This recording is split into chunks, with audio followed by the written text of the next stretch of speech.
پڑھیں درود آپ پر ملی زبان اسی لیے فدا ہو ان کے دین پر ہے دل میں جا اسی لیے جو اس کے جماعت اسلامی کراچی کے تحت فرانس میں توہین آمیز خاکوں کی اشاعت اور فرانسیسی صدر کی شان رسالت میں گستاخی اور مسلمانوں کے حوالے سے عرض سرائی کے خلاف اتوار کو مزار قائد تا سیبریز پلازا عظیم الشان ناموس رسالت ریلی کا انعقاد کیا گیا۔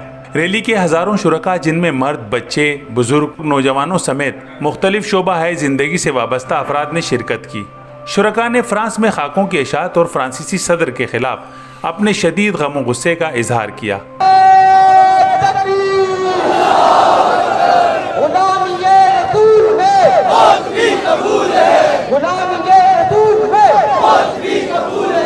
مظاہرین نے ہاتھوں میں پلے کارڈز اور بینرز اٹھا رکھے تھے۔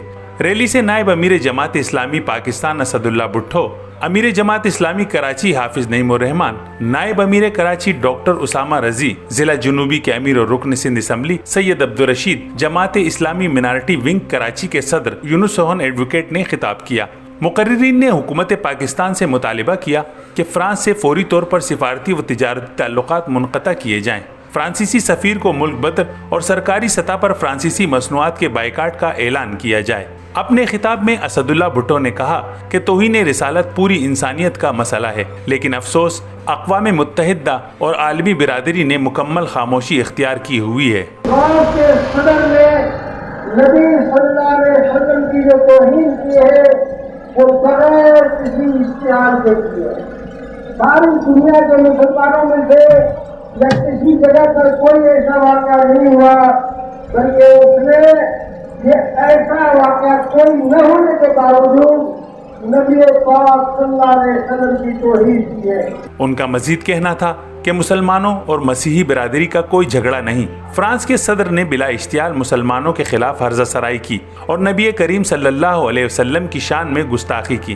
مسلمان شان رسالت میں گستاخی کسی صورت قبول نہیں کریں گے۔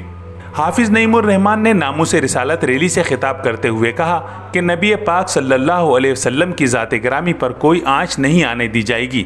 مسلمان تمام انبیاء کا احترام کرتے ہیں۔ فرانسیسی صدر نے شان رسالت میں ناپاک جسارت کر کے پورے عالم اسلام کے جذبہ ایمانی کو للکارا ہے۔ رسول پاک صلی اللہ علیہ وسلم کی شان میں گستاخی کرنے والوں سن لو کہ تمہاری یہ سازش ہے، کبھی کامیاب نہیں ہوں گی۔ تو امت مسلمہ کو عالم اسلام کے حکمران مت سمجھو جو تمہاری غلامی میں مبتلا ہو چکے ہیں۔ تو امت مسلمہ کو وہ لوگ مت سمجھو کہ جنہوں نے اپنی غیرت اور حمیت کا سودا کر لیا ہے۔ تو امت مسلمہ کو رسالت کے پروانے سمجھو، اور اس لیے ہم یہ دیکھ رہے ہیں کہ پوری دنیا کے اندر ایک غم و غصہ موجود ہے۔ انہوں نے کہا کہ سلام پیش کرتے ہیں رجب طیب اردوان کو، جس نے فرانسیسی صدر کو منہ توڑ جواب دیا۔ انہوں نے سوال اٹھایا کہ جب فرانسیسی صدر کو پاگل قرار دینے کو برداشت نہیں کیا جا سکتا تو 2.25 ارب مسلمان اپنے نبی کی توہین کیسے برداشت کر سکتے ہیں؟ ڈاکٹر اسامہ رضی نے کہا کہ فرانسیسی صدر کی ناپاک حرکت پر پوری امت مسلمہ دل گرفتہ اور غمگین ہے اور اپنے نبی کے احترام اور حرمت کے تحفظ کے لیے سراپا احتجاج ہے۔ سید عبدالرشید نے کہا کہ عالمی ادارے اور اقوام متحدہ سن لے کہ مسلمان ایک امن پسند قوم ہے، مگر شان رسالت میں گستاخی کسی صورت قبول نہیں کی جائے گی۔ یونس سوہن ایڈوکیٹ نے کہا کہ پاکستان میں بسنے والی مسیحی برادری سمیت پوری اقلیتی برادری بھی مسلمانوں کے غم میں برابر کی شریک ہے اور فرانسیسی مصنوعات کے بائیکاٹ کا اعلان کرتی ہے۔ جماعت اسلامی کے تحت عظیم الشان ناموس رسالت ریلی بلا شبہ اتحاد امت کا مظہر ثابت ہوئی۔